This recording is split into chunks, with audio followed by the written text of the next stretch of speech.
Cette fois, c'est sans filtre.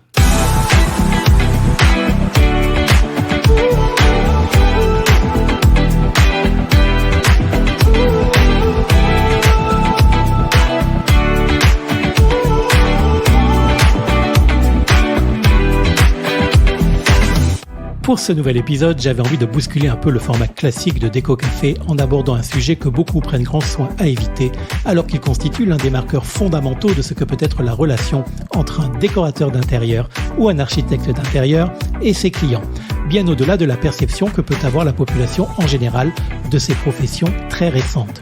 Alors je vous le dis tout de suite, ça va un peu grincer des dents, et même des oreilles, parce que cette perception n'est pas toujours flatteuse ni valorisante. Et encore, j'ai édulcoré le propos. Je l'ai d'ailleurs tellement édulcoré qu'à ce stade, c'est plus de l'aspartame, c'est carrément du sorbitol. Les chimistes comprendront.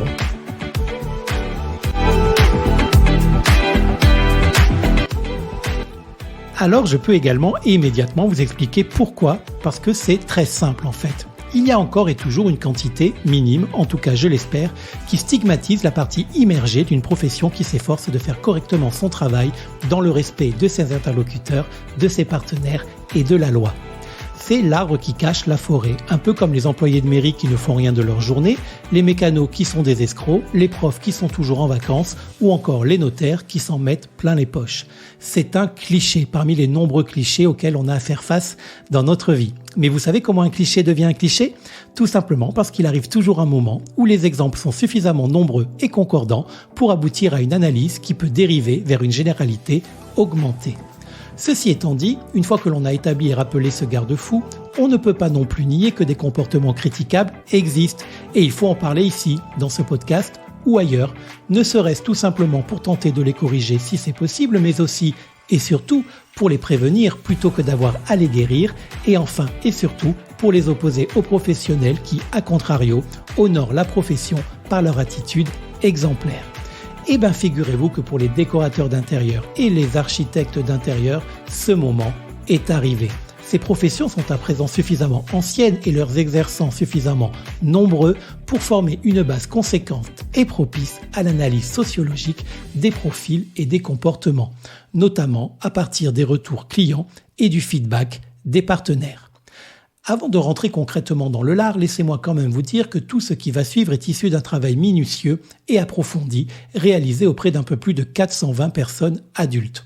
Le profil des personnes interrogées est assez simple. Ce sont tous des clients directs ou des partenaires de décorateurs et architectes d'intérieur indépendants en métropole et à La Réunion, c'est-à-dire en leur nom propre et non en qualité de salariés ou agissant au nom d'une marque ou même d'une enseigne. Et les méthodes, me direz-vous, c'est encore plus simple. Concernant les clients, nous avons été plusieurs à parcourir et à sélectionner des avis positifs, négatifs ou mitigés, c'est important de le préciser, laissés sur les pages et profils professionnels de type Google My Business, Facebook ou encore les pages jaunes, et nous avons contacté leurs auteurs, tous par email la plupart du temps, pour leur soumettre un questionnaire auquel ils étaient invités à répondre de façon anonyme. Et concernant les partenaires, qu'ils soient fournisseurs ou prestataires, nous sommes allés à leur rencontre en présentiel quand c'était possible et à distance les cas échéants, et nous les avons interrogés sur le bilan qu'ils faisaient de leur collaboration passée avec les décorateurs et les architectes d'intérieur. Entre les repérages, les approches, le recueil des données, leur analyse, leur étude et la mise en forme des résultats, ça nous a pris 4 mois en tout. Et nous en avons extrait les grandes tendances que je vais vous exposer dans cet épisode. Je vous le dis, à La Réunion, je n'ai pas pu faire le boulot moi-même. J'aurais bien aimé, mais ce n'était pas possible, et ce, pour 2 raisons. La première, je souhaitais tout simplement que les questions que j'avais rédigées soient posées de façon neutre par des personnes n'ayant aucun lien avec le sondage ni les professions étudiées. Et c'était valable également dans l'Hexagone. Et la deuxième, très en lien avec La Réunion cette fois, vous paraîtra sans doute prétentieuse ou carrément même présomptueuse, mais je ne voulais pas prendre le risque même minime de me retrouver en face de personnes qui auraient pu refuser de participer à l'enquête pour la seule raison que j'étais celui qui l'a menée. Cela fait plus de 10 ans que je suis dans ce secteur d'activité et dans ce laps de temps, j'ai été salarié de 3 boîtes différentes que l'on peut toutes qualifier, sans aucune divulgation, de prestataires des professions étudiées et aujourd'hui encore, je suis toujours designer d'intérieur indépendant en complément d'un emploi salarié d'une enseigne régulièrement partenaire, entre autres, mais pas que, des archis d'intérieur et des décorateurs de notre département. Autant vous dire que je connais beaucoup de prestataires, encore plus de clients et bien évidemment, pas mal de confrères. Difficile dans ces conditions de poser moi-même les questions et difficile pour les personnes interrogées d'y répondre, on va dire entre guillemets, normalement. Voilà, vous avez le postulat de départ, vous avez le panel et vous avez la méthode. Alors essayons à présent de résumer la perception que leurs clients et leurs partenaires ont des architectes d'intérieur et des décorateurs d'intérieur à La Réunion, mais aussi partout ailleurs dans l'Hexagone. C'est parti!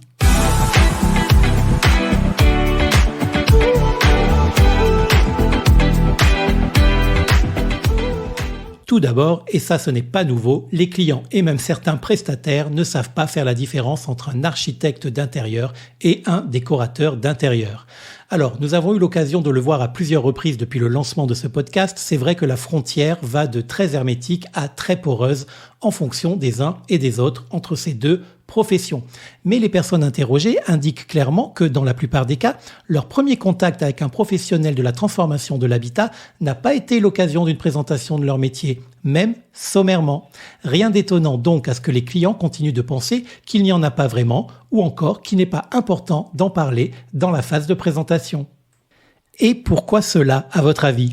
Soit les professionnels eux-mêmes pensent que les métiers tendent à se ressembler de plus en plus et qu'il n'y a donc pas matière à embrouiller le client en faisant un distinguo entre les deux. On a tellement de sujets à aborder avec ses clients que celui-ci peut très bien passer à la trappe. Soit au contraire parce que les professionnels la reconnaissent justement cette différence et qu'ils ont peur qu'en l'évoquant avec lui, le client se rende compte qu'il n'a peut-être pas fait appel aux bonnes compétences pour son projet de transformation. Ou même que l'un risque de lui coûter plus cher que l'autre. Alors que, ça aussi, nous l'avons déjà vu, ce ne sont pas les prérogatives du designer qui font le coût d'un projet, mais bien les actions à réaliser pour le finaliser. Ce que fait ressortir ce premier item en tous les cas est que lorsque l'on conjugue le flou législatif existant sur l'encadrement de l'une ou l'autre de ces deux professions à l'absence d'éclaircissement qui pourrait être apporté par le professionnel lui-même, on assiste à un renforcement de la méconnaissance de la profession, là même où l'on se trouve justement. Et c'est ça qui est paradoxal dans un secteur d'activité où tout doit être justement et particulièrement clair du début à la fin de la collaboration. Et force est de constater que ça ne l'est pas, et ce, que l'on soit de la team, il n'y a pas de différence entre les deux métiers, ou de la team, ces deux professions n'ont absolument rien à voir entre elles. Il y a donc encore une belle marge de progression pédagogique en la matière, et tant que ce sera le cas, la confusion pourra continuer à servir de terreau aux dérives en tout genre. Dans ce même contexte, mais sur un sujet bien différent, on notera également que 60% des personnes interrogées indiquent que le décorateur ou l'architecte d'intérieur ne leur ont jamais parlé des assurances obligatoires au moment de contractualiser la collaboration, ou en tous les cas pas suffisamment clairement pour que les clients s'en souviennent, qu'il s'agisse de celle du client ou de celle du professionnel d'ailleurs, et même qu'aucune mention n'en est faite dans les écrits signés entre les deux parties. Ça, c'est aberrant, mais nous traiterons ce sujet dans un futur épisode spécial assurance. Premier constat, donc, la profession entretient le flou sur ses aptitudes, ses prérogatives, ses capacités, ses compétences. 4 mots de vocabulaire qui ont tous un sens bien différent et particulier.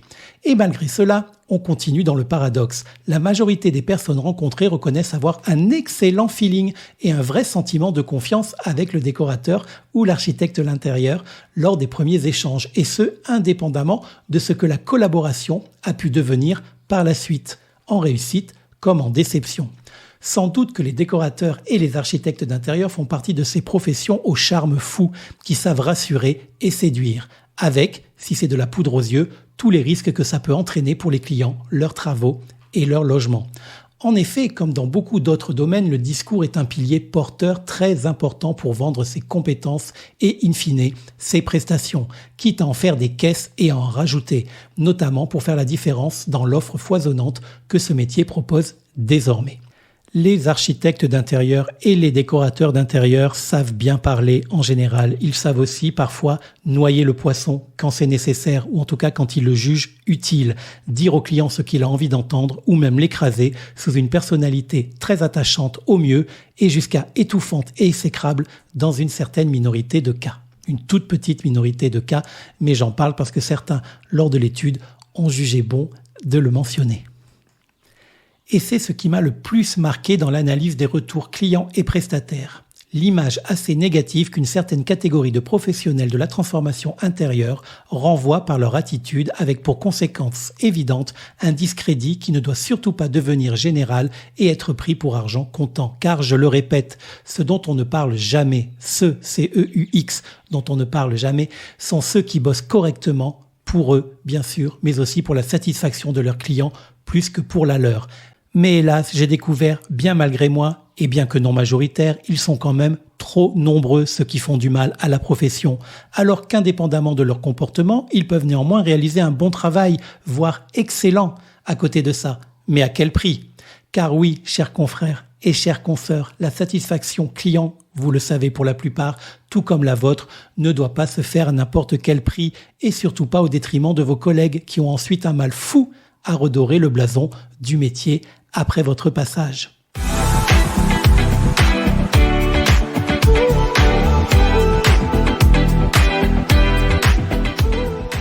La seconde chose qui saute aux yeux, c'est que du point de vue des prestataires, des fournisseurs et des autres partenaires, les architectes d'intérieur et les décorateurs d'intérieur sont finalement, et c'est un peu normal, des clients comme les autres, presque comme les autres. Certes, ils bénéficient d'un traitement particulier en leur qualité de prescripteurs, mais leur comportement, qu'il soit négatif ou positif, ne diverge pas de celui d'un particulier.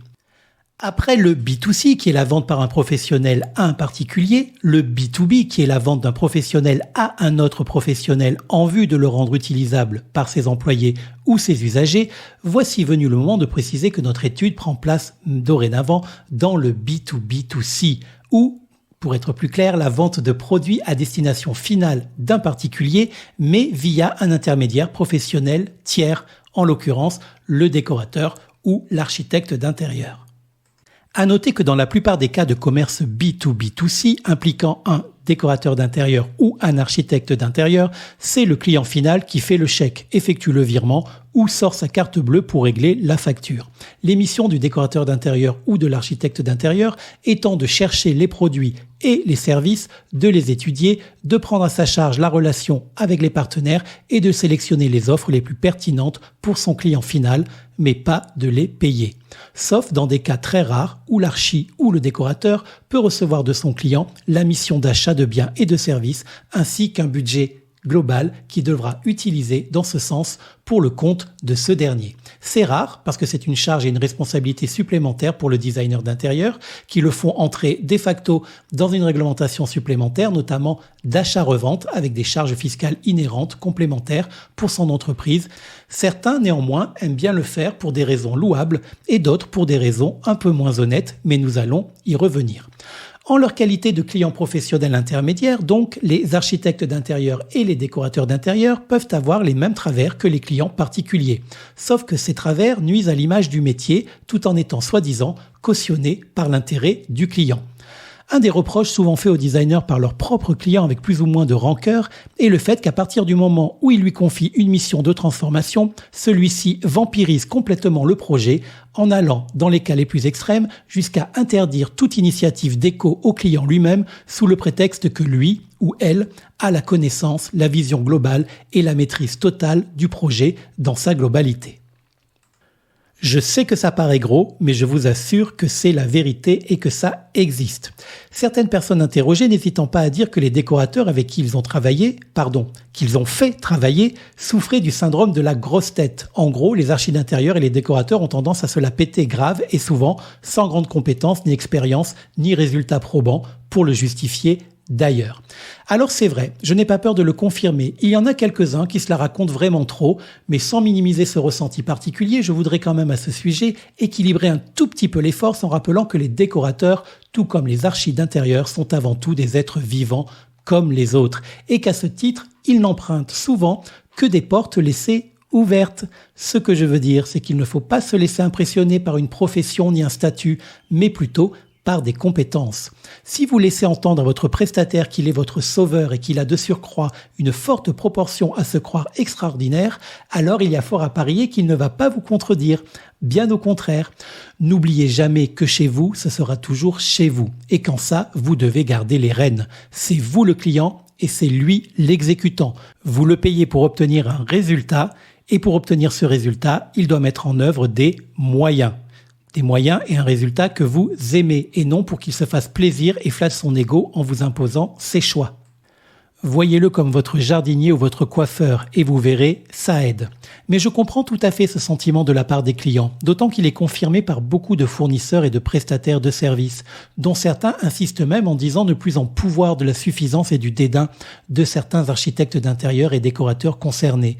Tant, et là je cite, ils n'hésitent pas à les prendre pour des larbins tout en ne manquant jamais de les snober et de les prendre de haut, loin du cadre de la plus simple relation humaine et de respect. Bon, ok, là j'avoue, je lisais en même temps, j'ai pris la pire des réponses, mais elle a le mérite d'être claire. D'autres sont moins véhémentes, mais je vous assure qu'elles disent, en substance, exactement la même chose. Et de rajouter, je cite toujours, ils nous en demandent aussi beaucoup, notamment beaucoup de travail qui logiquement devrait être le leur, pour au final très peu de retour sur nos efforts et en faisant croire à leurs clients que ce sont eux qui ont fait le boulot. Et ce constat, on le fait dans l'Hexagone comme à La Réunion. Et ça, moi, j'ai pu le vérifier de façon répétée. Vous n'imaginez pas la quantité de travail qui est réalisé par les prestataires et les fournisseurs et que beaucoup de décorateurs et d'architectes d'intérieur reprennent à leur compte en faisant croire à leurs clients que c'est leur ouvrage. Meilleur exemple pour illustrer cet état de fait, la fourniture de mobilier, domaine qui, comme vous le savez, je connais très bien et qui passe par un acte qui a l'air très simple, la réalisation d'un devis. D'ailleurs, il n'y a pas que la vente de mobilier qui passe par un devis, mais comme je prends l'exemple de la vente du mobilier, je prends l'exemple des devis de mobilier. Mais qui en réalité, ce devis est bien plus complexe et technique à réaliser qu'en apparence. Le devis, comme un APS, un APD, un plan ou un rendu photoréaliste, est un document dit livrable.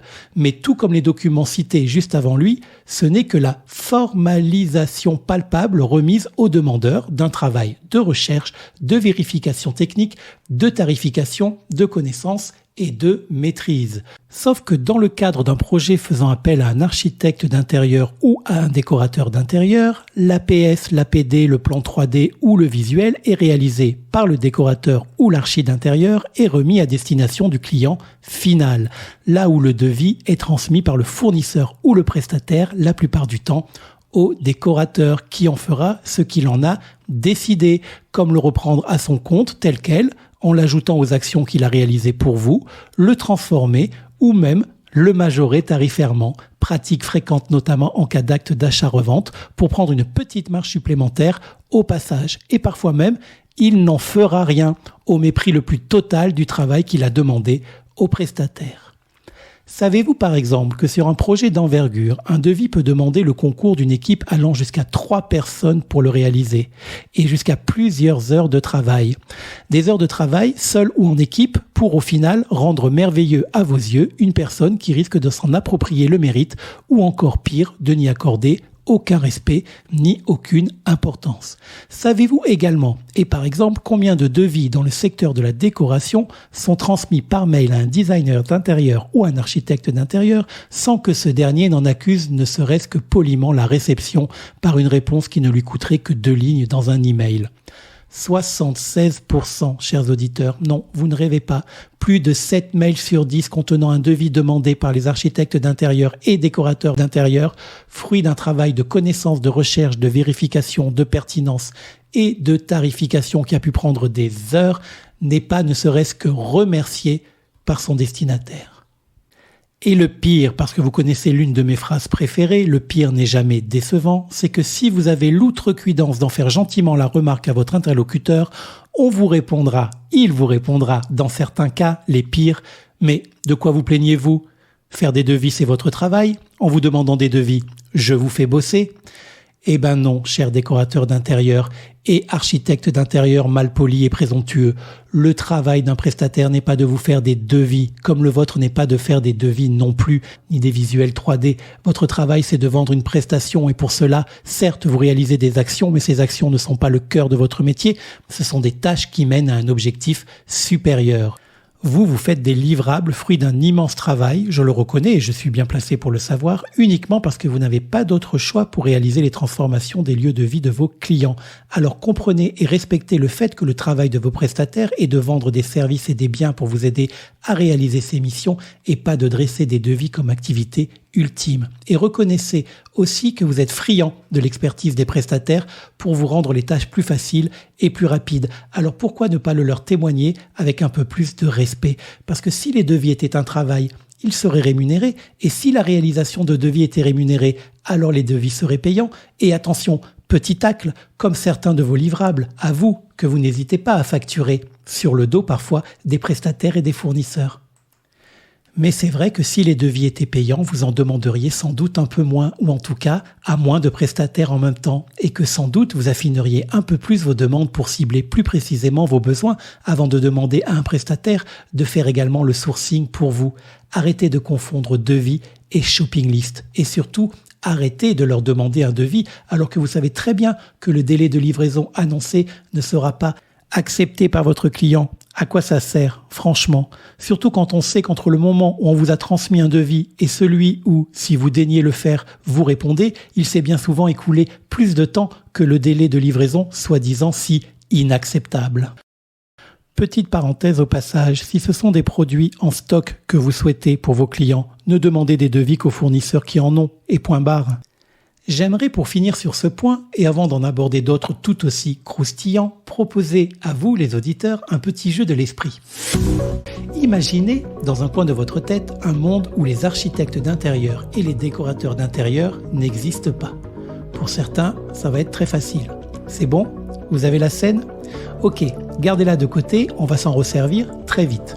À présent, dans un autre coin de votre tête, imaginez cette fois un monde où ce sont juste les fournisseurs d'objets, d'accessoires, de déco, de mobilier et de services de travaux qui n'existent pas. Vous l'avez aussi ? C'est bon ? Ok, alors voici ma question.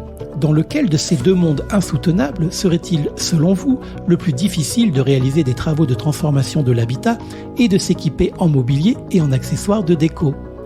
Également, quel acteur serait logiquement le mieux placé pour se la raconter finalement ? Qui a le plus besoin de qui ? Et lesquels méritent très logiquement autant de respect que les autres, et notamment de la part des autres ? Eh oui, c'est pas facile, hein ? Je n'entends évidemment pas votre réponse, c'est la limite du podcast, mais je la lirai sans doute dans vos commentaires. En ce qui me concerne, c'est sans appel, sans prestataire ni fournisseur, il n'y a pas de décorateur. C'est aussi la raison pour laquelle j'enfonce le clou en rajoutant que ça ne coûte rien lorsque l'on communique sur une réalisation, quel que soit le vecteur de communication d'ailleurs, de citer les différents partenaires et fournisseurs ayant participé au projet et à son succès, et sans contrepartie rémunérée si possible, mais à plus forte raison si vous avez demandé et ou obtenu des remises en plus, et ce que vous ayez choisi d'en faire profiter directement votre client final, ou que vous ayez préféré les transformer en avantages personnels, cadeaux, rétrocommissions ou avoir sur vos prochains achats. Ça envoie deux messages super sympas. Le premier, c'est celui de reconnaître que seuls nous ne pourrions rien réaliser. Et le deuxième, que l'on a à cœur de mettre aussi en l'air les savoir-faire locaux et pas uniquement et égoïstement que le sien. Car, je le répète sans cesse parce que j'y crois, c'est l'un de nos rôles fondamentaux en notre qualité de professionnels de la décoration, de la transformation et de l'aménagement, de valoriser les talents qui nous accompagnent, qui nous entourent, que l'on choisit et qui étaient là avant nous et qui seront sans doute là bien après nous. Sauf si vous avez honte de citer les enseignes avec lesquelles vous travaillez pour équiper vos clients. Et dans ce cas-là, je ne peux rien faire pour vous. C'est un peu lâche, mais c'est pas de mon ressort. Alors oui, je sais que certains d'entre vous, et là je m'adresse à de nombreuses consoeurs et confrères, vous le faites déjà et c'est super, mais encore une fois, j'ai choisi dans cet épisode de parler de la quantité pas si minoritaire que ça de professionnels qui jettent l'opprobre sur tout ou partie du métier. Et vous le savez qu'ils existent, et c'est bien parce qu'ils existent que vous êtes bien meilleurs. De la même façon que, évidemment, on connaît tous une majorité d'enseignants qui bossent 15 heures par jour, de mécanos qui vous font économiser de l'argent, d'employés de mairie sur qui on peut compter et de kinés qui font passer le bien-être de leurs patients avant l'achat de leur 2e villa ou la construction de leur 3e piscine. Vous n'allez pas me dire que la réputation de leur profession respective n'est pas à défendre. Eh bien moi, c'est ce que je fais. Je défends à mon niveau et avec mes moyens une profession à laquelle j'appartiens en mettant le doigt sur des comportements qui ne sont pas cool. Comportements et dérives d'ailleurs, parce que ça, il y en a un tacon comme on dit chez nous. Et ces dérives ont des répercussions non seulement sur le métier comme on vient de le voir, mais aussi et surtout sur l'ensemble du monde de la déco et du design, que ce soit des conséquences économiques, culturelles, sociologiques, humaines, et j'en passe. Voyons ça dès à présent.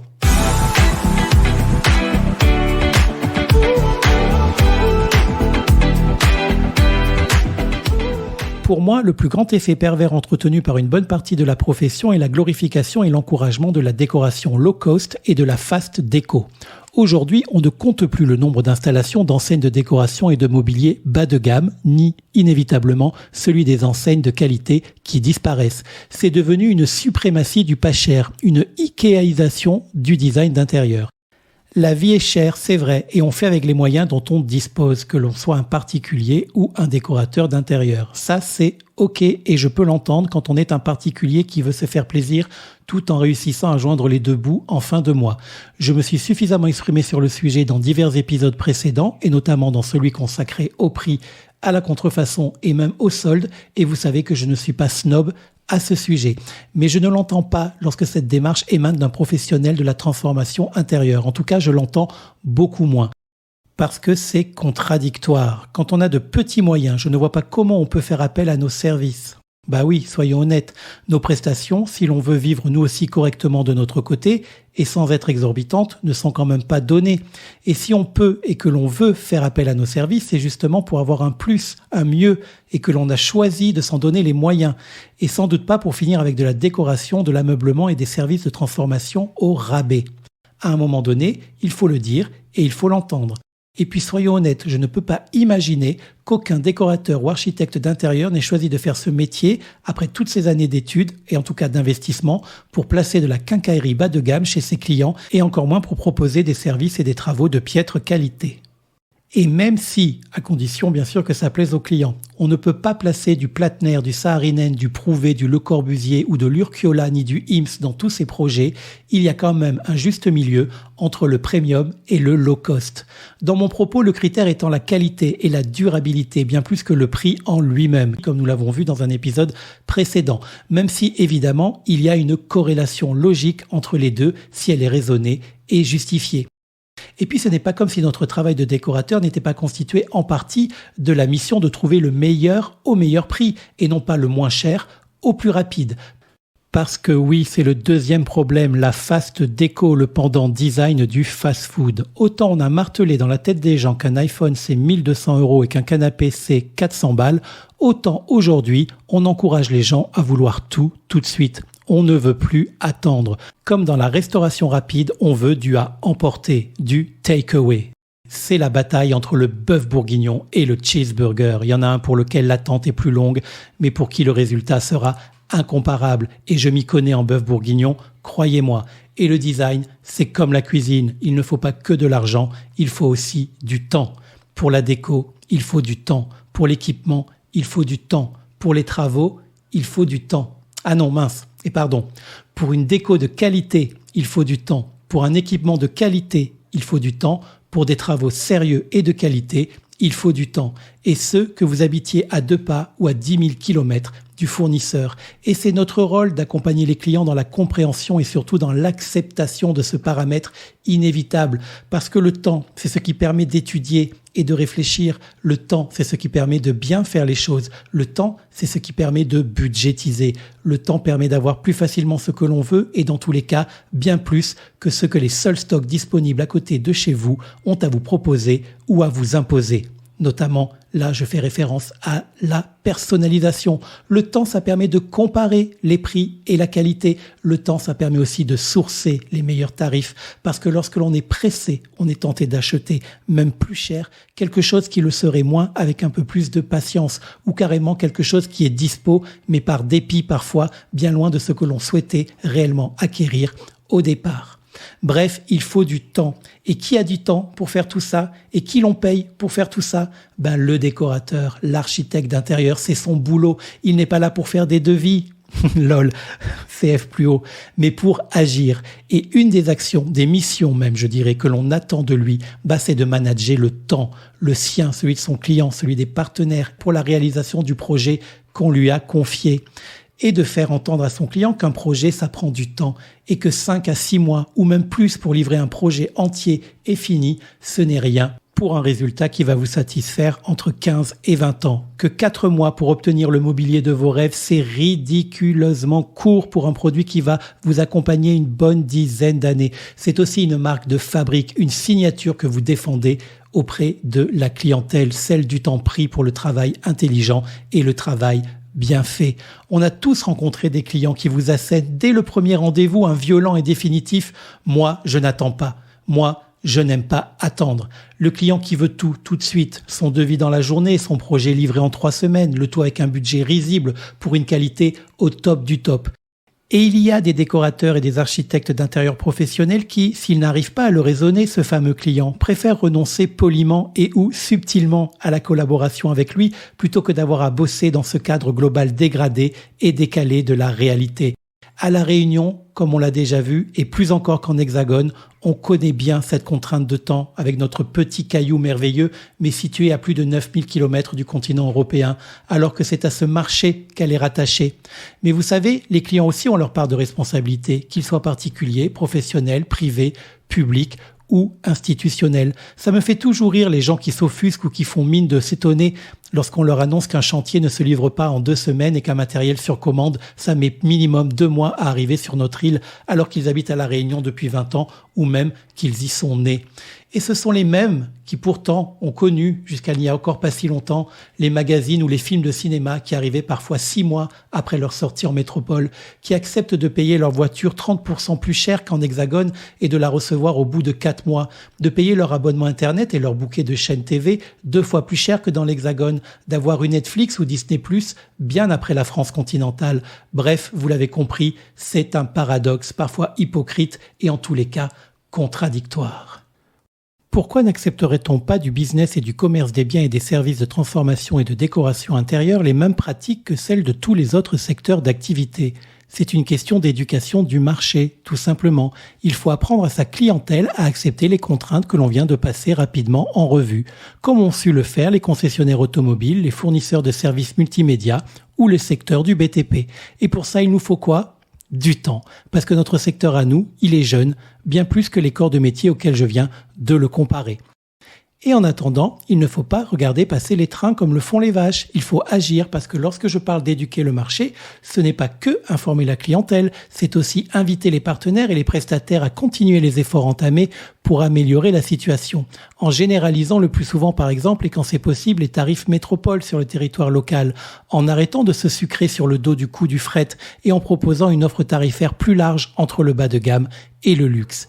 Et encore, il n'y a pas vraiment d'offre de luxe à La Réunion, ou très peu, si ce n'est peut-être en automobile et effectivement en mobilier chez certains fournisseurs bien précis.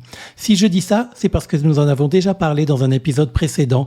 Il y a une différence entre le prix et la valeur, et que ce n'est pas parce que quelque chose est ressenti comme cher que c'est forcément du luxe. Bref, tout le monde peut et doit participer au chantier. Le mot est bien choisi. Les clients comme les prestataires et les architectes d'intérieur comme les décorateurs. Et surtout d'ailleurs les décorateurs et les architectes d'intérieur. En arrêtant de jouer le jeu du low cost et du prêt à décorer. En arrêtant de se faire plaisir en faisant son petit marché sur Internet tout en pensant qu'on va pouvoir sourcer ça et vous le fournir en 15 jours et râler en plus quand on a l'audace de s'excuser sur le fait que ce ne sera pas possible. Surtout si vous savez clairement et dès les débuts que c'est au moins cher et au plus rapide que de toute façon, vous allez vous fournir. Arrêtons tant qu'on y est de demander en plus des devis inutiles de vous trouver la perle rare, genre le fameux mouton à 5 pattes que votre client n'aura ni les moyens ni la patience de s'offrir. Vous lui faites perdre son temps ainsi que celui du prestataire ou du fournisseur et 9 fois sur 10, c'est peine perdue. D'ailleurs, moi je trouve que si le low cost c'est votre truc, vous devriez assumer totalement votre ligne directrice en sourçant directement vos produits sur les sites internet et auprès des fournisseurs de produits qui correspondent, mais carrément depuis vos moodboards. Comme ça, vos DQE, vos DCE et vos shopping lists seront cohérents du début à la fin. Parce que c'est ça le truc que certains aiment bien faire aussi, vendre du rêve et livrer du bas de gamme. En gros, vous faites un moodboard ou un rendu 3D avec du Dior maison et vous livrez du et pardon pour j'étais bien content qu'ils existent quand j'avais 18-20 ans. Et après, on s'étonne que les clients pensent que n'importe quel canapé vaut 800 balles. Bref, comme vous le voyez, j'aime m'amuser d'une infime partie de la réalité, mais qui reste une réalité quand même, et je n'ai aucune raison de l'occulter. Néanmoins, je suis confiant, car je connais des tas de confrères, et notamment de consoeurs ici, chez nous, à La Réunion, et même ailleurs, en Hexagone, qui travaillent bien et dans le bon sens. Ils existent et je les salue. Et pour ceux que je connais personnellement, je les embrasse même. Mais bon, il y a elles et eux, et puis il y a les autres, les filous, les profiteurs, les arnaqueurs, et pour certains et certaines d'entre eux, les escrocs même. En métropole, mais aussi à La Réunion. Et à La Réunion, je vous vois et je vous connais, et je ne suis pas le seul, puisqu'on me parle de vous. Vous êtes connus, mais sans doute pas comme vous aimeriez l'être.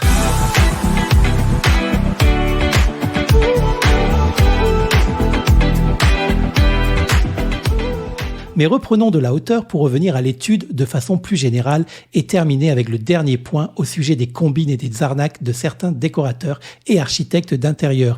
Les fameux du début là, celles et ceux qui plombent notre réputation alors que nous on n'arrête pas de faire des efforts pour honorer le métier.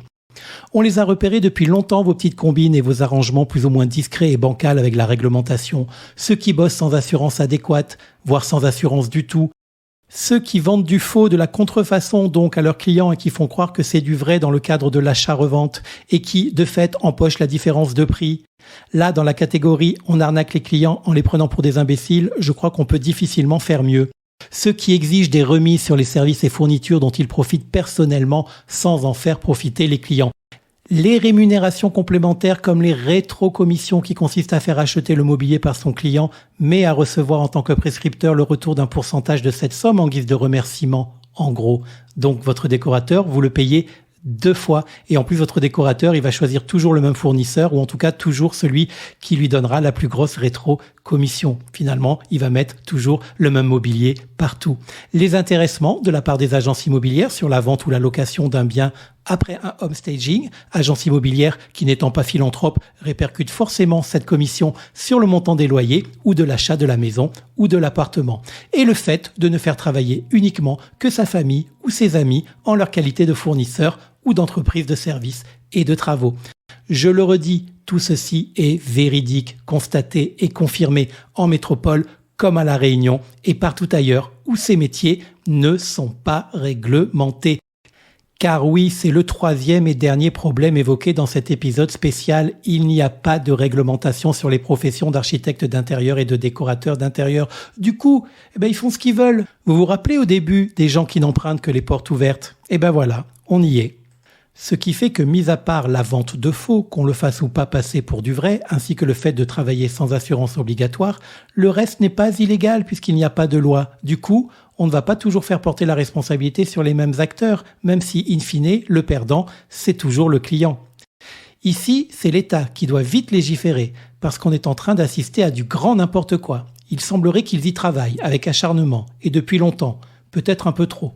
Je vous renvoie, pour en savoir plus, vers l'épisode précédent et même plus précisément vers Mathieu, son invité, qui communique et publie beaucoup sur le sujet et qui suit cela de très près. Comme je vous le disais en début d'émission, l'humain fracasse rarement des portes. En revanche, quand il en voit une ouverte, comment lui reprocher de l'emprunter? Sauf que moi, ce que je reproche à cette catégorie de décorateurs d'intérieur et d'architectes d'intérieur sans scrupules, c'est de ne pas s'annoncer avant de franchir la porte. Ok, tu as le droit de faire certains trucs. En France, tant que ce n'est pas interdit, c'est que c'est possible. Mais un peu d'honnêteté et de déontologie. Sois franc avec ton client. Dis-lui que son fauteuil est un faux. Dis-lui que le chef de chantier, c'est ta sœur. Dis-lui que tu touches une commission pour placer dans ton projet du mobilier de chez Leroy Merlin. Dis-lui que tu as eu des remises sur les biens et les services préconisés et que tu les as gardés pour toi parce que, comme ça, tu lui factures moins cher ta prestation, mais tu as quand même un revenu décent. Parce que ce n'est pas facile de vivre sur des revenus de décorateur. Parce qu'en plus de ne pas être encore illégales, certaines de ces pratiques peuvent être motivées dans l'intérêt du client. Bah oui, c'est ça qui est fou. Bref, un peu plus de transparence et d'éthique dans les pratiques devrait aider à redorer l'image de ces professions qui s'installent à peine. Sinon, nous allons nous tirer une balle dans le pied. Moi, je comprends certains architectes qui dénigrent un peu notre existence. Ce n'est pas parce qu'ils nous aiment pas. La plupart sont bien contents même que nous existions, parce que le boulot que l'on fait n'est pas tellement rémunérateur à leur échelle. Et en plus, pour la plupart, ils n'aiment pas trop le faire. C'est vrai qu'on n'a pas fait 5 à 7 ans d'études pour aller trouver le vase qui ira parfaitement dans le salon de Madame Payette. Sauf que pour Madame Payette, c'est important. Donc nous, on existe pour ça aussi.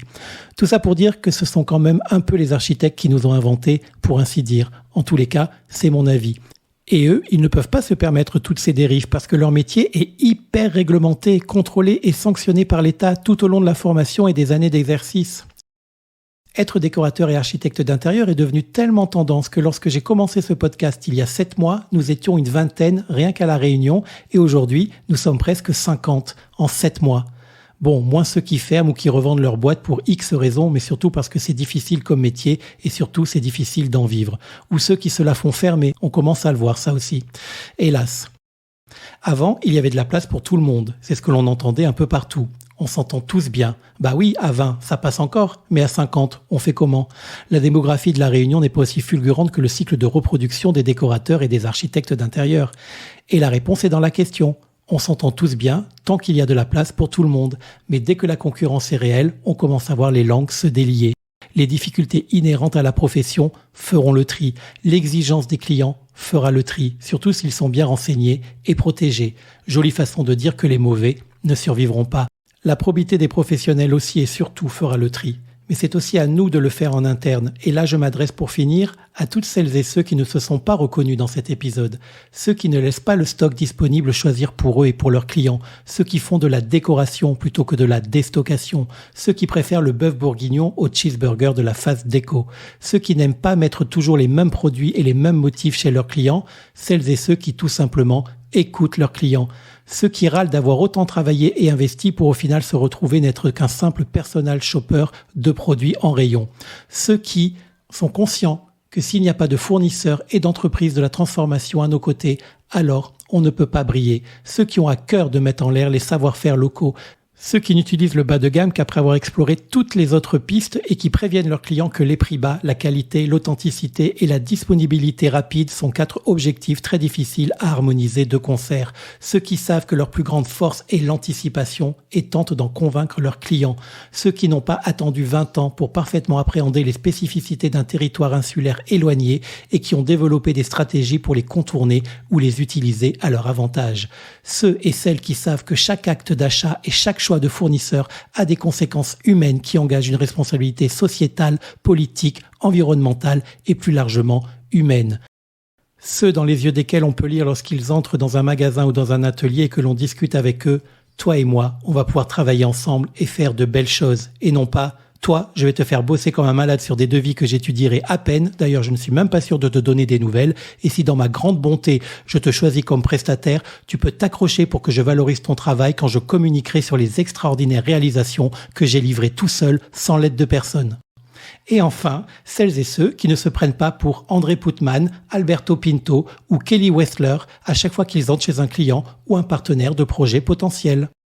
Je sais que dans ce monde de paraître, il est tentant d'exhiber son décorateur ou son architecte d'intérieur comme on exhibe avec fierté un sac Chanel, Vuitton ou Prada ou son nouveau smartphone pour asseoir son statut et parce que ça fait bien. C'est le nouveau partenariat à la mode, le nouveau signe extérieur de réussite et cette situation est clairement montée à la tête de certains d'entre nous.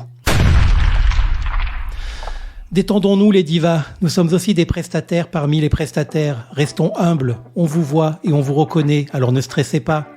Bon, vous l'avez compris, après l'Eldorado et l'avènement de l'ère post-Valérie Damido, est venu le temps de la grande structuration pour laquelle on attend toujours le cadre légal de l'État. En attendant, le marché tente, quand bien que mal, de se structurer avec pas mal de succès, mais aussi quelques écueils regrettables et qui ne passent évidemment pas inaperçus. Dans cette tentative d'autorégulation, il faut viser l'éthique toujours. Alors gageons que dans cette perspective, les clients et les partenaires ne fassent pas trop les frais de notre apprentissage de la nage libre, mais surtout que tout le monde continue à prendre du plaisir à avancer en nageant sans boire la tasse. Allez, ciao!